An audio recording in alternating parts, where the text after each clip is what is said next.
భారత రాజ్యాంగ నిర్మాత డాక్టర్ బాబాసాహెబ్ అంబేద్కర్ సంస్కరణలకు ఆద్యుడని పినపాక శాసనసభ్యులు పాయం వెంకటేశ్వర్లు కొనియాడారు.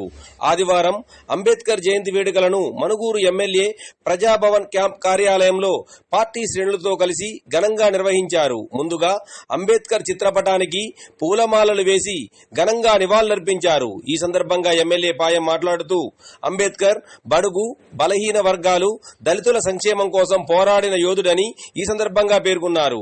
ఆయనలోని నాయకత్వ లక్షణాలను ఆదర్శంగా తీసుకోవాలని యువతకు పిలుపునిచ్చారు. ఇప్పుడు ఆయన మాటల్లో విందాం. దేశ విదేశాలు తిరిగారు, భారత రాజ్యాంగాన్ని రచించారు.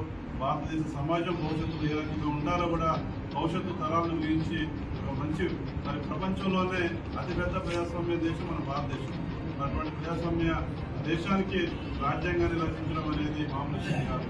ఇవాళ డాక్టర్ బిఆర్ అంబేద్కర్ గారు చేసినటువంటి సేవలు మన దేశంలోనే కాకుండా ఇతర దేశాల్లో కూడా వారి యొక్క విగ్రహాన్ని పెట్టుకొని ఒక గొప్ప వ్యక్తిగా, ఒక మహానుభావుడిగా వారి యొక్క జయంతి వేడుకలు, వర్ధంతి వేడుకలు కూడా జరుపుకునే సందర్భం మనం చూస్తా ఉన్నాం.